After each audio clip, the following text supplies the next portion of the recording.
Right, welcome back to my third video on more hip hop ramblings. Got a bit deep in the last video, touched on white supremacy.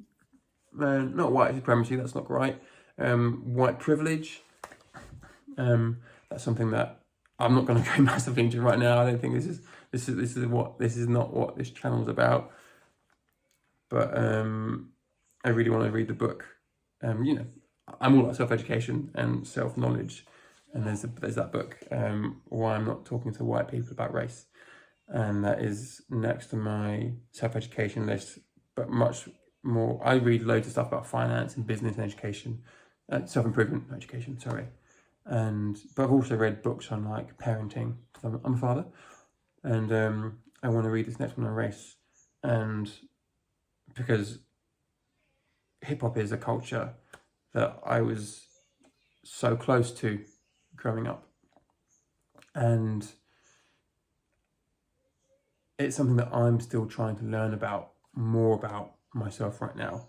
The white privilege that I've accepted that we definitely have and is a thing, and I can say myself before I wasn't aware of it, and I think Macklemore has got a great song called White Privilege 2. I've actually not heard White Privilege 1, funny enough, but it was really good to see a white rapper come out and say things like, yes, if I don't stand up for everyone, Black Lives, then I am just a gimmick. I'm just stealing this music for my own gain and my benefit. So yeah, I didn't want to go heavy into white privilege, but hip hop and hip hop culture and everything that comes with it is something that I am super interested in. So I'm looking forward to putting out some videos out there about the culture and that sort of stuff. And I'm looking forward to seeing what you guys think of the videos and whether you think the hype that is in some of them is, what's the word I'm looking for? Justified, or whether, I want to see how far I can push it as well. And I want to see whether people go for it. They're like, oh, this is great. Oh, this is, whether they buy into the sensationalism of it, or whether people go like, that's not what hip hop is, man. Like, that you've got the wrong end of the stick.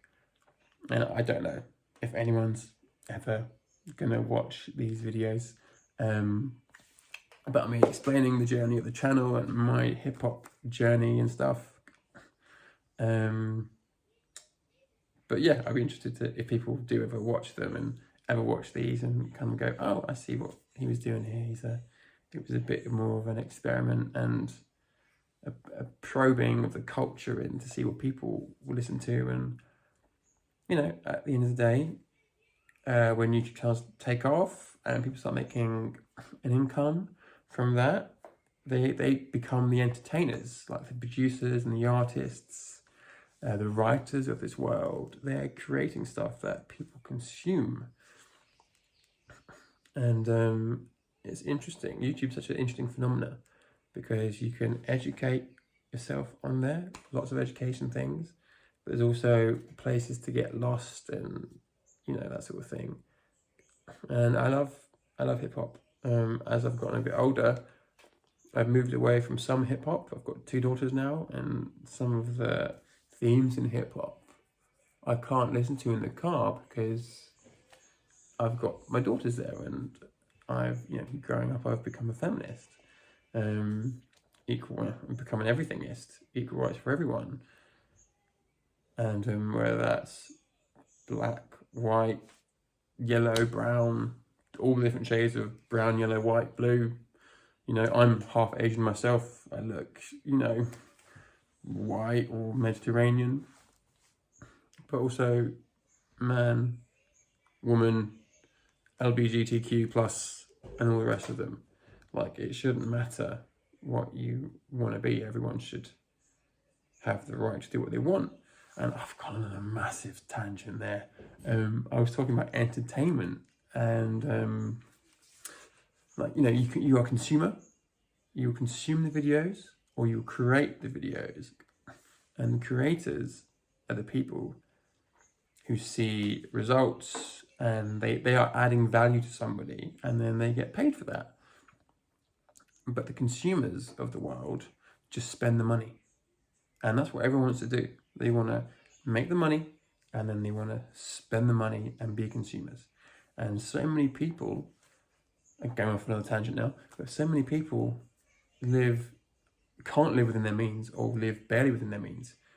Everything they earn, they spend. And they've got no savings. Everyone's just like one paycheck away from bankruptcy. People got car payments, big house payments is the killer, big mortgages and stuff.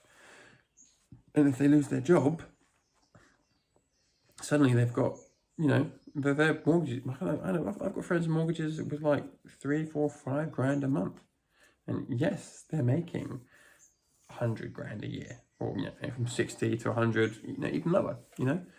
We don't earn that much money, not even close. But we don't live frivolous. Frivolous isn't the right word. We don't live expensive lives. We live fairly frugally in comparison, And I spend my time trying to find ways to make money passively, so that I can continue not having to work fully, and I can be at home with the kids, or I can go off and be an actor. I can afford to be an actor because of the passive income streams and investments I've made and created. Not all of them were created by me. I was very lucky and unlucky. When my father died, I got some inheritance money, and I don't know how it happened, but I was smart enough to know that I shouldn't, at the age of 18, I shouldn't be given all this money. Like, I was just gonna, piss it up a wall, as we say over here. And thankfully, my mum helped me invest it in property. And that set me up in a mindset of, okay, so how can I make other ways to make money, where you do the work once and it takes a little bit of managing, but not a lot of time after the setup. So, and also being an actor and a model, I was getting used to being paid from a very young age. When I started, 21 or something, you get paid £1,000 a day for a 10-hour day. Off the bat, that's £100 an hour. And I might only work 30 days a year, and some days I work 6 days a year. So I could make between 30 and 60 grand a year. Or I'd, get booked a commercial for Heineken or an Audi commercial, and they give you 20 grand for a day's work. Well, actually, the Heineken job was 6 days on a fake boat and at the edge, on the coastline, and that was really hard work. That was like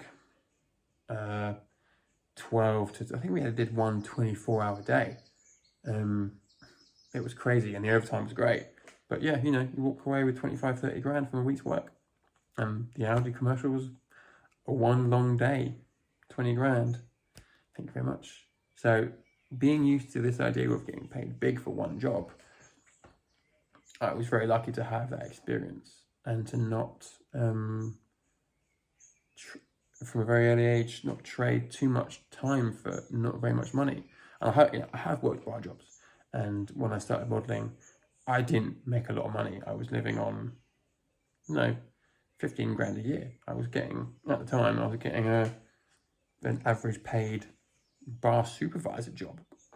Except I was only working 15 days a year and maybe going to castings 3 days a week, which involved being able to get up hungover from spending money the night before, having a shower at 10 a.m, going into a few castings for a couple of hours in London, getting a coffee with friends, and coming home and then getting ready to go out again. That's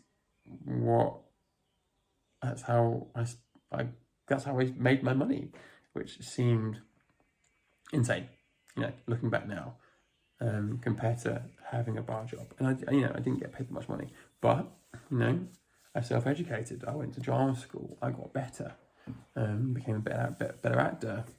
The modelling slowly fell away, and that's when I started getting paid more and more for my acting work in commercials mainly. You know, and then I think it's getting to the point where I was making an easy sort of, you know, regular, at least 25 grand a year from acting, which being a working actor and being able to make 25 grand regularly in a year is something that lots of actors don't get to do. So, you know, I'm very lucky that I got to be an actor. But then COVID hit. All of my friends, all my actor friends, and myself, I've not had an acting job since February 2019, which was a commercial for L'Oreal with Nicholas, Game of Thrones, Jamie Lannister man. I don't even watch Game of Thrones, but that guy. And that's the last time I worked. You know, that was a nice payday. Well, you know, it wasn't as big as the Audi or Heineken jobs, but you know, nice to get a paycheck all the same. And where was I going with this? I just started rambling to you lovely people on YouTube. Thanks for anyone who's listened this long and finds this very interesting. I know I've got off the subject of hip hop. But anyway, I was talking about making money, and that's work without working. And I started that self-education journey when my first daughter was about 2, I think. I started looking into my personal finances much more because I was paying a mortgage on a flat in London, and it was just getting a bit living hand to mouth. Like, I was worried about the next job I was going to get and where it was coming from, and it got to the point where I had to get another job. I didn't have the joys of living on passive income. But yeah, and I started investing, I found a Forex automation. If you've gotten this far and you want a Forex automation that has so far worked out and the company's great, just hit me up and comment below, and that can be your reward for getting this far. And that passive income allowed me to, actually we didn't even live off that at all, and we lived off the property money, and all that money got reinvested into other money making things. And if anyone wants to know what those things are, they can hit me up. But right now I'm looking into whiskey investments. There's no tax on the whiskey gains that you make if you you could buy a barrel of whiskey for like a 20-year-old barrel of whiskey.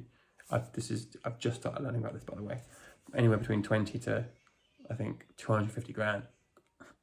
But then when they're that old, once they're 20 years old, they can go up from 30 to 50% a year, which is pretty insane on the old whiskey, in terms of investments go. I'm not sure how, just quick my neck, sorry. I'm not sure how reliable yet those investments are, but in the UK, those things are tax-free. So imagine spending 20 grand on a whiskey case, and then the next year it's worth 30, and you just made 10 grand for spending 20. And then that goes, if it's 50 years a year, in 3 years, that 20 grand is in 30 grand, and then that 30 grand is 45 grand, and then that 45 grand is 60 grand in 3 years from your 246. So it's gone up 300% in 3 years versus just 50% each year. That is the power of compounding. And that's a fairly good example of how compound interest works. I'm not into stocks and shares. I'm into crypto. I'm into property. I'm into Forex automations. And looking into other things like YouTube. Hello, YouTube. Looking into things like YouTube and risk investments. All these things will go harder once this crypto bull run is done, which we thought would only be a year long, but I've got a crypto coach. If anyone wants to know who he is, he made me so much money from buying low and selling high, really. But with the dip that we're experiencing right now, the crypto market is looking like it could be a 2-year bull run that we're in, which is not as fast as I wanted to make all the money. But, if I have to wait 2 years, then maybe it means that I'll make more gains along the way by doing a bit more clever trading. So, anyway, guys, I think I've rambled on for long enough. If you got this far and you're interested in anything that I said, hit me up. And if not, please enjoy the channel. Thanks, bye.